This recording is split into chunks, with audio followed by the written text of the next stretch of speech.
Assalamu alaikum достар. Бүгін біз жилой комплекс Римскийдебиз. МКАДтан 1 километр аралықта жайгашкан автобуста келаткан эки клиентибизге азыр бронь кылып чыгып кетебиз.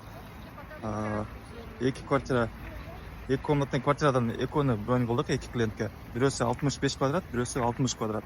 Баасы 9 миллион 400, бирөөсүнүкү 10 миллион 200. Ежемесячный платеждар 56 миң 60 миңден болду. Полностью без первоначального взноса. Ключи сделкадан кийин 1 айдан кийин тиет. Майга чейин уже ключи тиет. То есть семейный ипотекага сразу ключи тийген 6% менен полностью без первоначального взноса скидкалар реально 43% болуптур. То есть биз азыр 12 миллион 558 миңдеки үйдү 9 миллион 400 алдык да. Без первоначальный взнос үй алам. Анан ушул жылы тийген срочный дегендерге 100% азыр кайрылып алсаңыздар болот.